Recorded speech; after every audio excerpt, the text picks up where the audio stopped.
Welcome to the Small Business Breakthrough Podcast, where each week we are identifying small business owners that support small businesses. And we have a really special guest this week because we've found somebody that is helping architects grow their businesses through the bottlenecks that they've created while they started to scale their business. A lot of creatives, especially architects, they're focused on helping the client. And then all of a sudden, the business comes up. Like, how do you handle the finances? How do you handle all of the details of the office management? Do you bring on drafters? All of those questions. And we're going to have a great conversation today with Rion Willard, co-founder of Business of Architecture. And we're going to dive in and figure out, Rion, just let us know what your business is and the problems you're solving for your clients. Great. No, thank you very much, Jason, for that introduction. Absolute pleasure to be here. The kind of things that we deal with our clients are predominantly all architecture business owners, and they can be anywhere from solopreneurs to running teams or businesses of about 30 people, or perhaps a little bit, not much bigger than that. And they fall into a kind of a number of different categories of problems. Sometimes they have been working for years on end and have become, like you mentioned there, the bottleneck in the business. And they've got a kind of flat hierarchy structure in the organization. Every decision that goes through the business needs to come through them. They haven't effectively delegated. They're the most experienced person inside of the business, which means that they will get called into every single little problem for consultation that happens in the organization. And it's just becoming very, very fatiguing and overwhelmed. We have businesses owners where they've been working their asses off for a long period of time and they just don't have anything to show for it. And the profits are pretty anemic. And, a lot of architects at some point ask themselves the question is this been worth it? Or we have the other kind of business owner who they've been doing well. They've got a solid business in place. They've been doing decent enough work that they haven't frightened off many of their existing clients, and they've got some repeat business. But there are new sectors that they want to move into, things like hospitality or the super prime residential sector or healthcare or whatever it is. And we'll often work with them to develop strategies and systematize their businesses to make sure that they've got the time in their organization so they can be going off and creating a vision and a strategy for going out of the business. I mean, I think in all three of those different examples, we're always looking at kind of extracting the business owner out of doing so much of everything in the business, which kind of leaves them, often as running them ragged. Yeah, absolutely. That's definitely something I work with business owners on myself, and to be able to push forward. Now, a little curious on this one. So you're a co-founder in this. What led you to decide to create the Business of Architecture company? What was the inspiration behind it?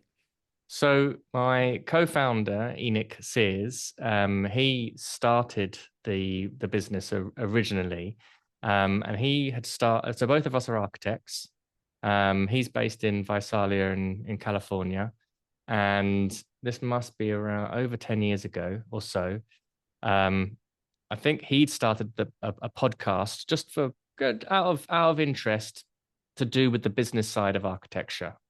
And he was very interested in understanding what were the problems that architects were facing. He'd run his own practice for a short period of time. He'd been employed as an architect and was certainly faced with a lot of issues that happens when you set up a professional services firm and you've got no business experience whatsoever. And there's been a complete, neglect of that in your education. And I had a very similar sort of path, and I was in the UK, and I was running my own architecture firm. I'd worked at some big architecture firms in the UK, and set up my own firm, and immediately got hit with the enormous amount of energy and effort for a very small amount of money, to a kind of just disturbing amount where you just spent 10 years of your life, getting qualified. And then I'd worked in large practices and was very unsatisfied with what I was getting paid, considering how much had been invested in the education. Thought I had a great idea, thought I should set up my own business. then I really learned what it was like to not have any money. And that was brutal. It was a really brutal experience. And one of the first things I did was I hired a business mentor, and I did not have enough money to be able to afford this business mentor, and he was used to working with executives of top firms and things like that. But I became obsessive, and it gave me a very good goal, actually, because I just wanted to learn more about the business side of it. And I was so hungry for it, and recognized that this was a big sort of missing in my education. And also there were elements of it that really excited me, like selling and marketing and talking to people. And it was kind of like, oh, whoa, there's a whole bit of like, you can get paid for talking to people.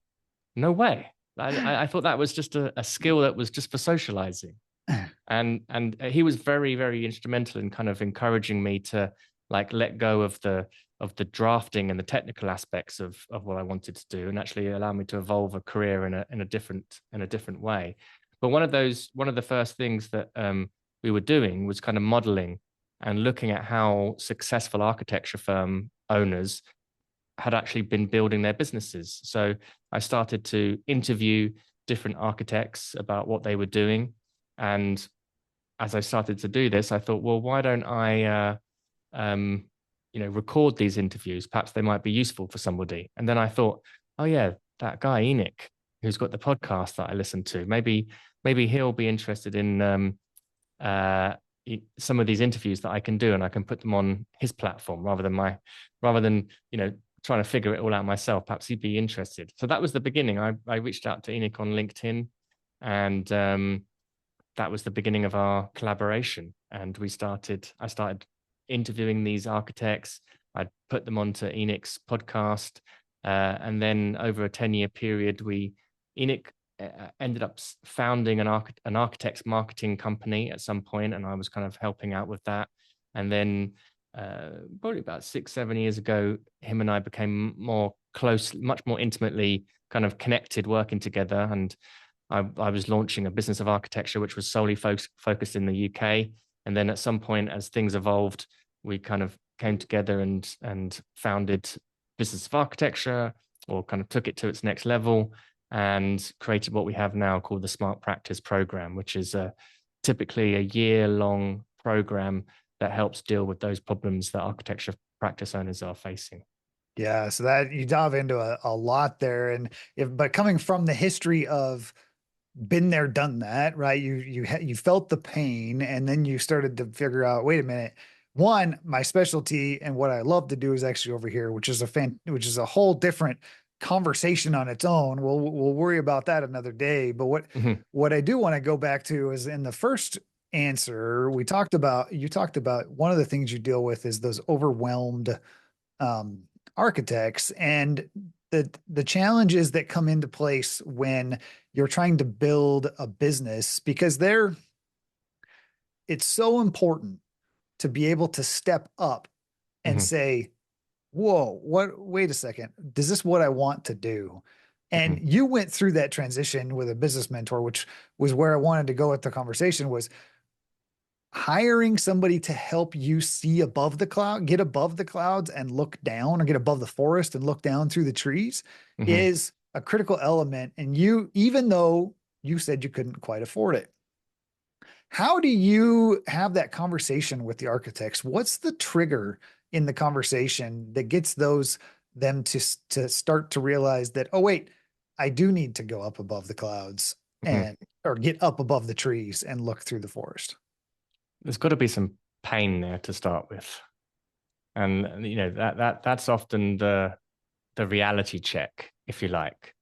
And often in the conversations that we all have with architects as they're onboarding with us, is, it can be a very authentic conversation where we're getting people to look realistically about where they're at financially, get present to what that's been doing to them, and what it will look like in the future if they continue on this way, and what's at stake, and what's the impact. And often these can be very powerful conversations that, like, a lot of emotion can come up, and a lot of frustration, and for many of our architect clients, there's a lot of, architecture is in a way, we're good at making stuff look good. And we're good at, you can look at an architect's practice and they've got a fancy website, and certainly from the perception of other architects, and it looks like they've got beautiful buildings and beautiful projects, and they can go and give a public talk. And then I know from talking from hundreds and hundreds that often that's on the surface, and behind the scenes, they're working 70, 80-hour nights. And then you look at the financials and they're barely just breaking even. And sometimes you've got business owners that are taking home less money than some of their employees, and they're overstretched and they've got no reserves, and the kind of continued stress of it all, that can be really a lot. And often they've never spoken about it with anybody. Maybe they've never even admitted it, that this is actually what's been happening. And sometimes people feel ashamed about it. But I mean, on the other side of that, we've had clients come to us who are already bringing home $500,000 or more, and they're exhausted. They're absolutely fatigued. They've had enough. They're like, okay, great, we're making good money out of doing this, but I mentally, I'm on the brink here of, I just need to lie down for 2 years. Hey, real quick, did you know that most small businesses don't actually achieve their breakthrough? And it's not because you don't care. It's all because you're trying to do it alone. That's why I created the Momentum Community, is to help you change that. I want to see you achieve the breakthrough that you've been waiting for. It's where we committed entrepreneurs come and get focused, get accountable, and finally build a business and life that you are meant for. If you want to learn more, click the link in the description below and enjoy the rest of the episode.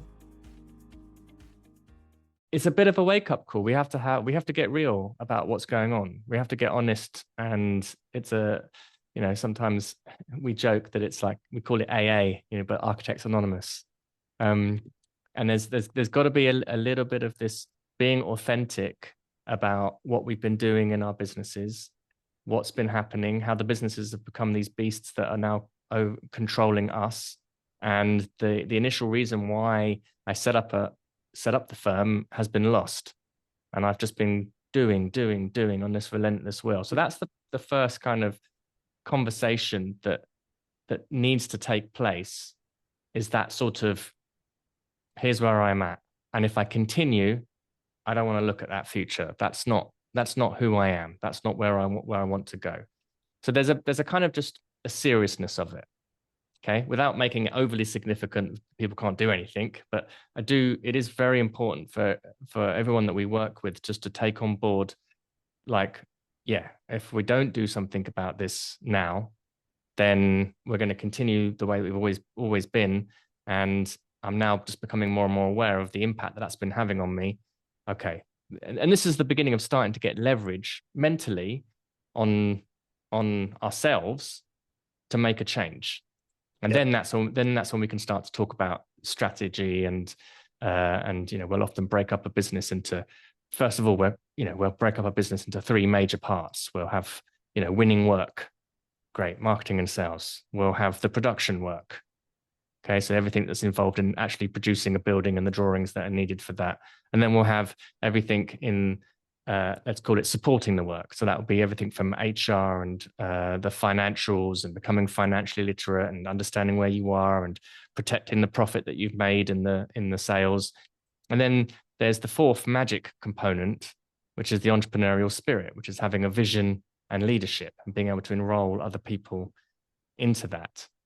So we've got obviously the pain of where we're at, and then there's got to be a vision of where they want to go, and at least an imagination of being able to see something else, a better way of living and what they actually would like to do. And part of that might be more impactful work. Often, I mean, with architects, it's, we're a very noble breed of people, if you like, and they're, often it's an artist mindset, and a lot of sacrifice goes in for the purity and the nobility of the craft. And that can be very problematic. And so, I mean, certainly with me, I want all of my clients to be honest about, I want to make some money. And this can be a difficult conversation sometimes, but we need to be like just honest about, yeah, I want to make some money and it's okay to make money. I know that sounds bizarre for a lot of business owners, but like, a lot of people really wrestle with this of a not feeling like they can make money, or we just need to focus on the purity of the craft, or even that making money somehow corrupts my practice. It corrupts my work. Yeah, there's so much to unpack in that. And so with that, I do agree. Business owners run into that situation of like, that's too much. Well, Mm-hmm. dollars and charges for a product or a service are what the market can bear. Mm-hmm. You don't set the prices. The customer actually is the one that should be setting the prices. It's what does the demand there. And if you're designing multi-million dollar houses, well, that should come into consideration. If you're designing entry level houses, similar situation, but they can be a little bit more stamped, right? They can Mm-hmm. be one design could probably be put out multiple times, where a very unique multi-million dollar house would take its own very customized approach. And you're not using any elements of it in another custom house. Mm-hmm. At least not in the same area of services, which is where architects are typically licensed per state, right? And how there goes. It's very much like an engineer for services. For those of you listening that are unfamiliar with that, they are, in order to be a true architect, you do have to be licensed as a professional architect, and it requires a certain degree and working underneath other architecture firms.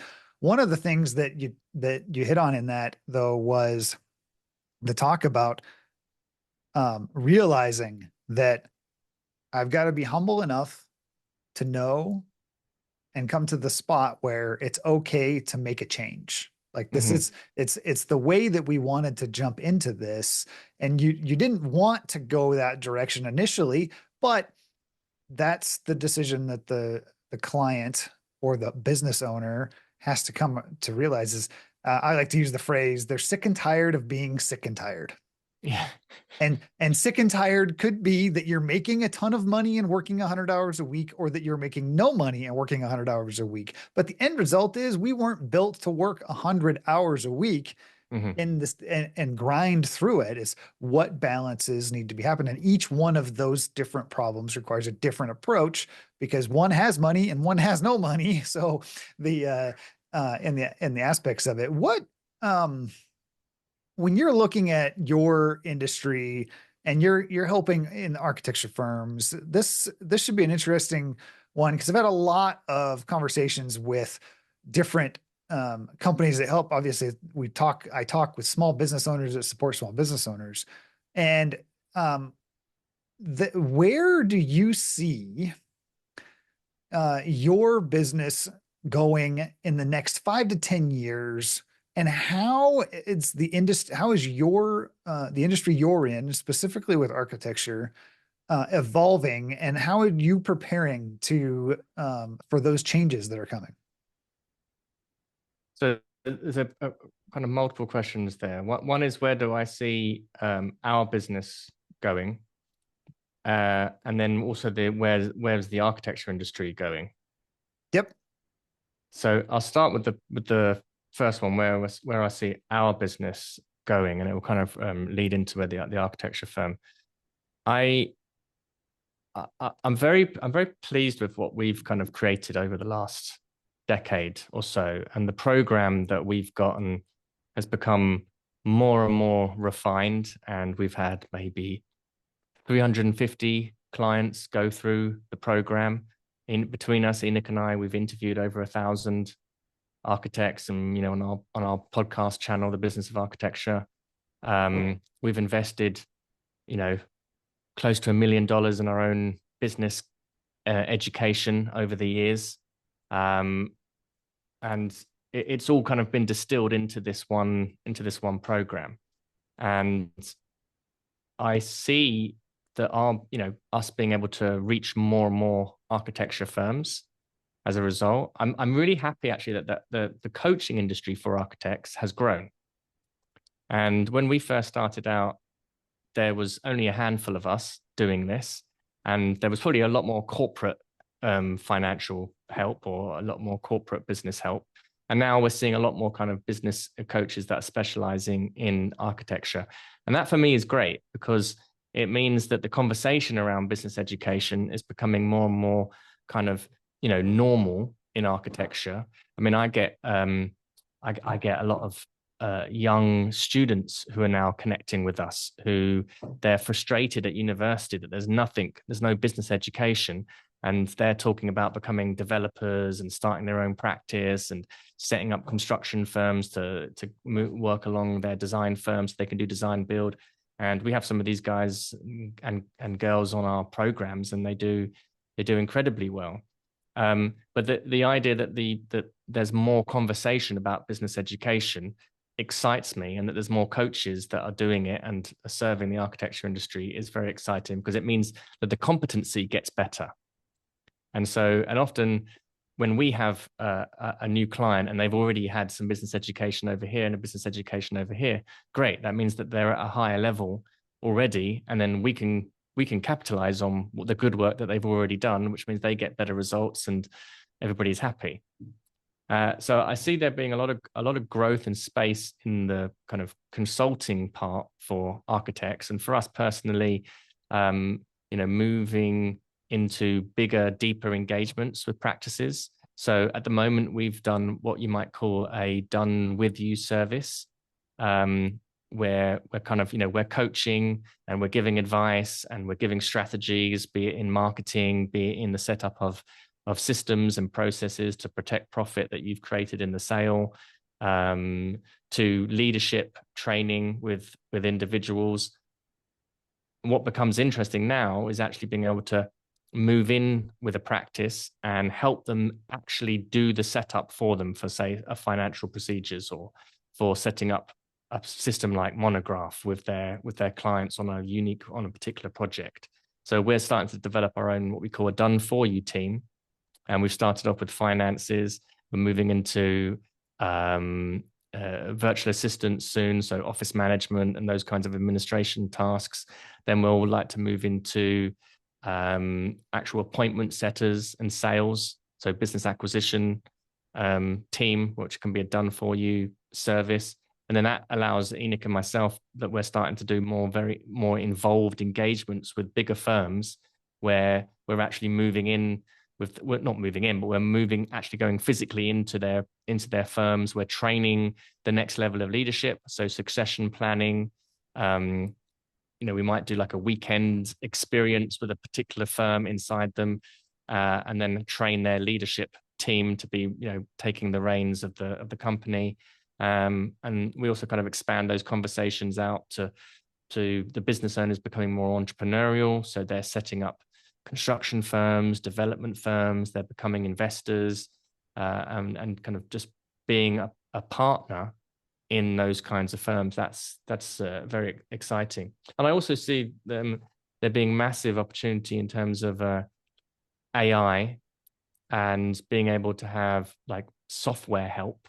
So we've got an enormous amount of content and advice and, and also client stories. I think that's one of the interesting things with our firms. We've got a big community of hundreds of architects who all share their 30, 40 years worth of experience with us. And I'll often do a deep dive with certain clients, and they'll go in and show us details of how they've set up specific systems for specific items in their businesses and how they delegated it.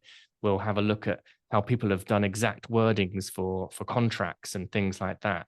We'll have people come in and show a behind the scenes of how they've actually won certain projects and how they've gone after new types of sector work. Or we'll have very kind of personal conversations with practice leaders about how they had to make difficult decisions when restructuring their firm, the process they went through of letting go of people.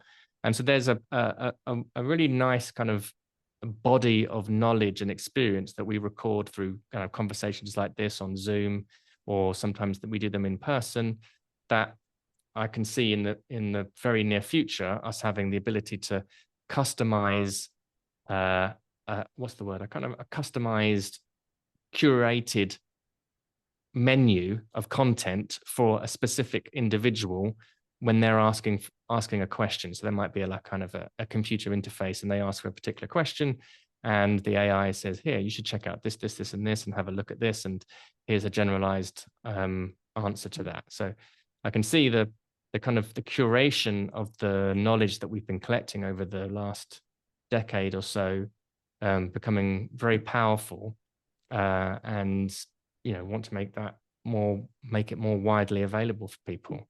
Yeah, within absolutely. the architecture industry itself. I think the firms that are business minded are going to be the ones that prosper. We're seeing more and more architecture firms, as I said, getting interested in business. And there's often been a complaint that lots of, it's difficult to hire at the moment. And it's been like this kind of since COVID.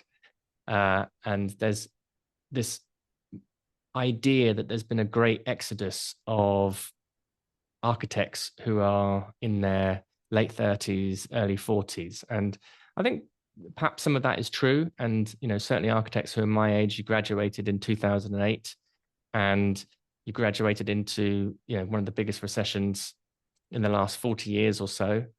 And that really impacted the construction industry.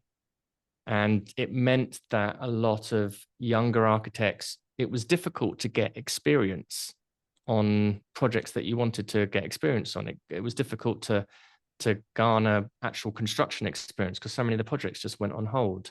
It meant that people had to kind of flit around and perhaps leave the industry and do something else. So there's that kind of void. And then that kind of movement has also been compounded in the architecture industry, where the businesses that are successful, the ones that have been very business focused, they're the ones that are able to command and have high fees and high salaries as a result of that. So we see this kind of, this separation where the talent ends up being collected into the firms that are doing really, really well, or industries or businesses that are kind of collaborative with architecture. So sometimes developers or sometimes product manufacturers, they can command high fees, or they've got a very good business model that's making them more money. They end up attracting architecture firms, which means that the firms that aren't doing anything business-wise and who are just doing what they've always done, it's just going to become harder and harder and harder. So yeah. I think that's a challenge, but the education is there. There's a lot more business education, and for the architects who engage with it fruitfully and with a sense of commitment, I think there's a lot of opportunity for the architecture industry. And of course, with technology, again, the AI, the architects who decide to master AI or certainly have it integrated will be in a much more beneficial situation than those that don't. Yeah, absolutely. No, that's great to hear. It has been great to have you on the podcast today and to be able to hear how you impact architecture firms and how you're helping the small business community in the professional services realm of business, and helping those that are struggling with it, because as we've talked, that is a definite need, and impacting the youth as they're coming up through the programs and understanding that, oh, wait, I need to understand business to be able to get in and go about it. So it has been a great conversation. How about we move on into our lightning round? Are you ready? Sure, let's go for it. Okay. First couple questions are pretty quick and easy. Coffee or tea? Coffee. Cats or dogs? Oh, I'll probably go for dogs. I'm not a big animal lover, to be fair with you. Pets should be outside. That's fine. That's fair. Everybody is open to their own. I'm definitely preference. I've never had a dog. I've only ever had cats, and I don't really like cats. But those are the only pets I've ever had. So, but dogs certainly relate more to me as a personality wise. Fair enough. If you could grab only one weapon or item during a zombie apocalypse, what would it be? Oh, like a samurai sword. Okay. For sure. Samurai sword, and then just go around chopping heads off and chopping limbs off. There you like go. arm-to-arm combat. Favorite quote or phrase that you think about often? Slow down to speed up. Slow down to speed up is a good one. How about one book that has influenced your life the most? Oh, that's The Power of Now by Eckhart Tolle. Okay. How about the biggest obstacle you've had to overcome and one lesson you've learned from it? The biggest obstacle I've overcome has definitely been being broke.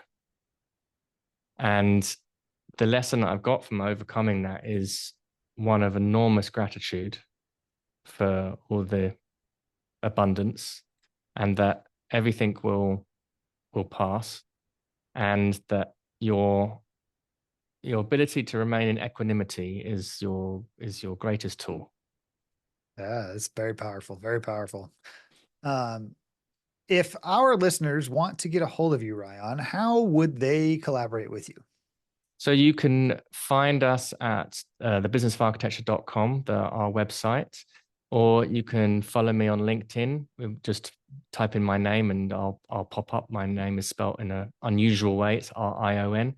Or you can follow me on Instagram at Ryan Willard. Shoot me a DM, and also TikTok. And there's lots of ways for us to connect. But LinkedIn, Instagram, those are the common ones, and our website. Okay. We've got it all here. All of that information will be in the show notes or the description if you are watching this on YouTube. And reach out to Rion to get more information, especially if you are in an architecture firm or know an architect that needs some business help. It'd be a great resource to have a conversation with and continue forward. For other resources around small businesses that help small businesses, I want you to take a look at the podcast playlist, which is up here in the corner. And for all the rest of the listeners out there, until next time.